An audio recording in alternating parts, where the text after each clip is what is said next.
శ్రీగురుభ్యో నమ. హరి ఓం. శ్రీమహాగణాధిపతయే నమ. శ్రీమహాసరస్వత్యై నమ. శ్రీగురుభ్యో నమ. హరి ఓం. యకర్తా జగతాం భర్తా సంహర్తా మహసాం నిధి ప్రణమామి తమాదిత్యం బహిరంతస్తమోపహం. జ్యోతిష్యం చెప్పాలి అంటే జ్యోతిష్యం ఎవరి వల్ల జరుగుతుంది అనేది తెలియాలి.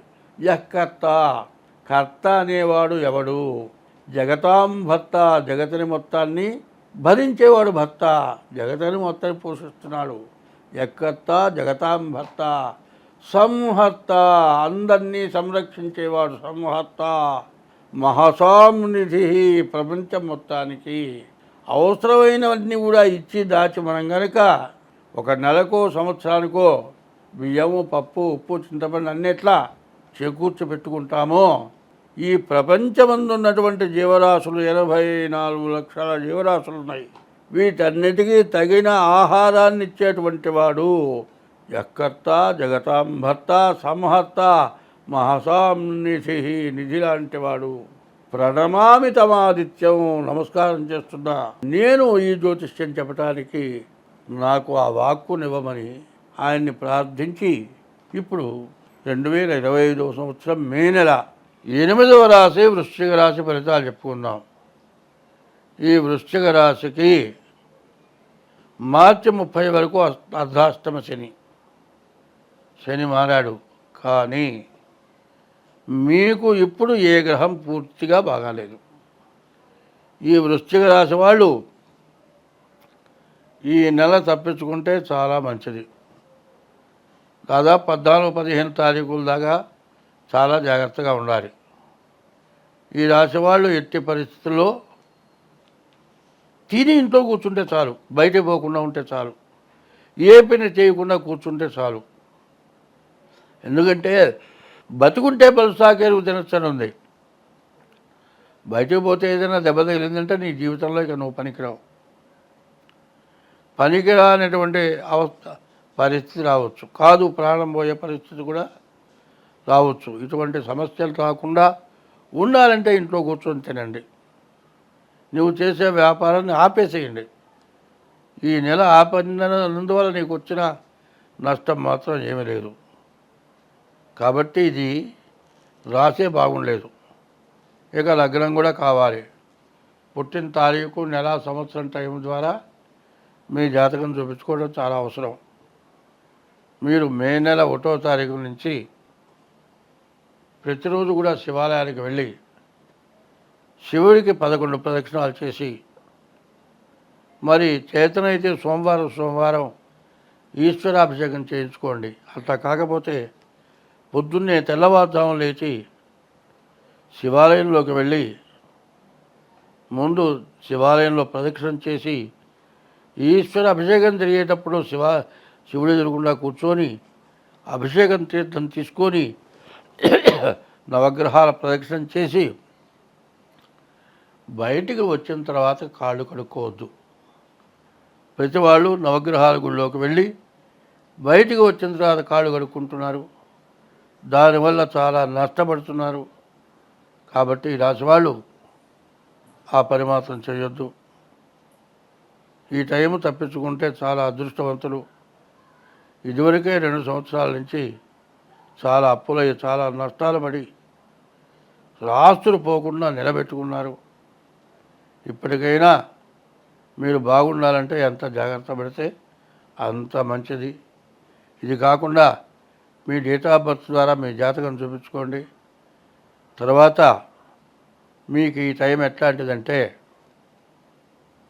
మీరు స్నానం చేసేప్పుడు గుడ్డ శాంతం తడవకపోతే కూడా నీకు కష్టం వచ్చినట్లే. వెళ్ళేటప్పుడు గుడ్డ ఏదైనా పట్టుకొని చిరిగితే కూడా మీకు కష్టం రాబోతున్నట్లు గుర్తే. వెళ్ళేటప్పుడు ఎవరైనా ఏ సిగరెట్ కాలుస్తుంటే రవ్వ గుడ్డ మీద పడి సన్న బెజ్జం పడి కాలినా నీకు కష్టం వచ్చినట్లే. నువ్వు వెళ్ళేటప్పుడు ఎవరైనా సరే ఎక్కడికి వెళుతున్నావు అని అడిగితే కూడా నీకు బ్యాడ్ టైం అని తెలుసుకోవాలి. నేను కూడా వస్తూ ఉండు అంతే కూడా నీకు కష్టం వచ్చినట్లే. ఇవన్నీ కూడా భగవంతుడు నీకు కష్టం రాబోయేటప్పుడు ఇట్లాంటి అపశకునాలు పలికిస్తాడు. అటువంటప్పుడు మీరు జాగ్రత్త పడండి. అదే కాదు, ఇంట్లో భార్య అవుతుంది. ఎందుకయ్యా ఏం పని లేనప్పుడు ఎందుకు పోవటం?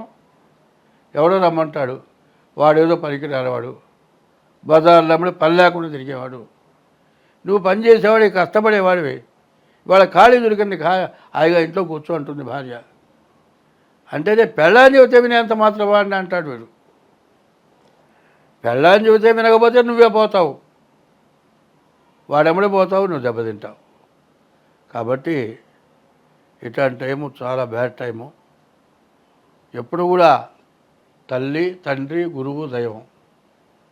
తల్లి తండ్రిని రోజు అన్నం పెట్టి పోషించడమే కాక, నీ పెళ్ళాన్ని నీకు ఉత్తమరాలైతే కావచ్చు, అందరినీ బాగా చూస్తుందనే నమ్మకం ఉంటే ఉండొచ్చు, అందరినీ బాగా చూడవచ్చు, కానీ నీ తల్లిదండ్రుల్ని సరిగ్గా చూడకపోవచ్చు.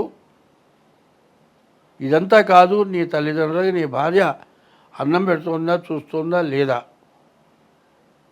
దొంగచాటుగా అబ్జర్వేషన్ చేయాల్సిన అవసరం నీకుంది. ఎందుకంటే బాధ్యత నీది. చాలామంది ఏం చేస్తారంటే, గృహస్థితి బాగుండనప్పుడు ఏమైనా గుళ్ళో శివుడికి అభిషేకం చేయించుకోమంటే ఓ బ్రాహ్మణుడు పిలుస్తాడు, వాడు డబ్బులు ఇస్తాడు, నువ్వు అభిషేకం చేసినావా అంటాడు, వాడు కొబ్బరి చిప్ప ప్రసాదం ఇచ్చిస్తాడు. తప్పు వాడిది కాదు, నీది. అభిషేకం చేయించుకునేప్పుడు వాడికి ఇచ్చే డబ్బులకి డబలి నువ్వు అక్కడ కూర్చొని అభిషేకం చేయించుకో. అట్లా చేయకపోవడం తప్పేవారిది, నీది. అట్లాగే పెళ్ళా అన్నం పెడుతుందిలే అని నమ్మటం కంటే, అన్నం తినే టైంకి దగ్గరుండి తల్లిదండ్రికి అన్నం పెట్టచ్చు. పండగ రోజు నీ ఇష్టమైన రోజు కొత్త గుడ్డలు కొనిపెట్టు, వాళ్ళని దగ్గరికి పో. కన్న తల్లిదండ్రులు కాళ్ళు పెట్టి దండం పెట్టడం కంటే వాళ్ళ కొంచెంసేపు పాదసేవ చేయి, కాళ్ళు పిసుకో. తల్లిని ఇద్దరిని మించిన దైవం లేరు. మూడోది భార్యను కూడా జాగ్రత్తగా చూసుకో. తర్వాత చదువు చెప్పిన గురువు మూడోవాడు, నాలుగోవాడు దైవం. కాబట్టి వీళ్ళని జాగ్రత్తగా చూసుకుంటూ, మంచివాళ్ళు, జ్ఞానం గలవాళ్ళు, శాస్త్రాలు తెలిసిన వాళ్ళు, పాండిత్యం గలవాళ్ళు, దైవశక్తి సంపన్నులైన వాళ్ళు చెప్పే జ్యోతిష్యాన్ని నమ్ము, దాని ప్రకారం ప్రవర్తించు. నీకు కష్టం రాదు. ఈ వృశ్చిక రాశికి ఈ నెల బాగాలేదు. కాబట్టి వెంటనే మీ డేట్ ఆఫ్ బర్త్ ద్వారా మీ జాతకం చూపించుకోండి, అన్ని విధాలా బాగుంటుంది. స్వస్తి. ప్రతి వాళ్ళకి కాలసర్ప దోషం, ప్రతి వాళ్ళకి కూజ దోషం. ఇది దేనికి వస్తుంది? జాతకం చూడగానే నీకు కాలసర్పదోషం.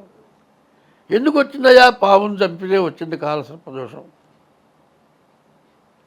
ఎవరిని చంపినా కాలసర్పదోషం రావట్లే, పావును చంపితే కాలసర్పదోషం ఉంది. మరి ఇట్లాంటివి చేయటం వల్ల పావుని చంపితే 7 జన్మాలు, 7 14 జన్మాలు కాలసర్పదోషం వస్తుంది. అందువల్ల ఈ దోషాల నుంచి బయటపడాలి, అందరం మంచిగా బతకాలి. హిట్లరు ప్రపంచాన్ని గెలవాలని యుద్ధం చేసి చివరికి శవాన్ని తీసుకెళ్లే రోజు ఆ చేతులు బయట పెట్టుకున్నట్ట. క్రిస్టియన్స్ బాక్సులా కాబట్టి బాక్సులో పెట్టి పైన మూతేస్తారు. 2 చేతులు ఇట్లా జాపాడు. వాడికి ఏమీ లేదు, అన్నీ ఉన్నాయి. ఉన్నదేంటే పాపం, పుణ్యం లేదు. నీ పుణ్యమైన ధారము ఏమని చేయి చాపాడు. కాబట్టి పాపం చేయటం ఎందుకు, పుణ్యం చేయమని ధారపోయమని అడగటం ఎందుకు? అది లేకుండా ఉండాలంటే ఒక్కటే చెబుతున్నా, గుర్తుపెట్టుకోండి. అన్నదానము కన్నా అధిక దానము లేదు. తల్లిదండ్రుల కన్నా దైవమేరి. అన్నదానం చెయ్యి, తల్లిదండ్రులను జాగ్రత్తగా చూడు. తల్లిదండ్రుల కన్నా దైవమేరి. సత్యశీలత కన్నా జగతి తపం వేరి. సత్యం పలకటం. శీలత అంటే ఆడమనిషి స్త్రీ పురుష వ్యామోహం, మగ మనిషి స్త్రీ వ్యామోహం. ఇది శీలత. సత్యశీలత కన్నా జగతి తపం వేది. జగతిని తపస్సు ఇంకోట్లేదుట. దయ కంటే ఎక్కువ ధర్మమేది? ప్రతి జీవరాశి యందు దానికి కష్టం వచ్చినప్పుడు దయ చూపించడమే ధర్మం. దయ కంటే ఎక్కువ ధర్మమేది? సుజన సంగతి కన్నా చూడలాభం ఏది? మంచిని చూడటం వల్ల వచ్చే లాభం ఇంకోటి లేదుట. సుజన సంగతి కన్నా చూడలాభం ఏది? క్రోధంబు కన్నా శత్రుత్వం ఏది?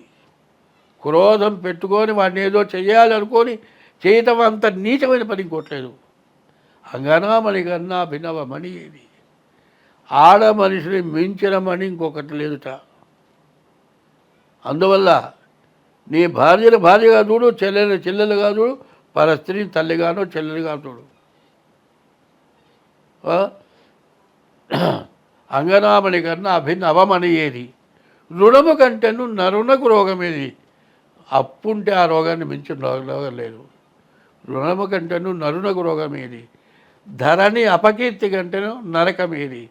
వీడు దుర్మార్గుడు అనేటువంటి పేరు కంటే నరకం ఇంకోట్లేదు. ధరణి అపకీర్తి కంటేను నరకం ఏది? సర్వదా కీర్తి కంటేను స్వర్గం ఏది? నీకు కీర్తి, నువ్వు మంచి పని చేస్తే కనబడ అయ్యా నమస్కారం అంటాడు. దానంతా స్వర్గం ఇంకోట్లేదుట. ఇది ప్రవర్తన ప్రతివాడికి కావాలి. జ్యోతిష్యం కానీ, దేవతా పూజలు కానీ, వీటన్నిటికంటే తల్లి, తండ్రి, గురువు, దైవం ఇవి సక్రమంగా ఉంటే భార్యకి భర్త దైవం, భర్తకి భార్య దైవం. ఈ రకమైన ప్రవర్తన ఎవరికైతే ఉంటుందో వాళ్ళకి ఎప్పుడు ఎటువంటి కష్టము రాదు, నష్టము రాదు. నాబోటి వాడు చెప్పాల్సిన పని లేదు. స్వస్తి.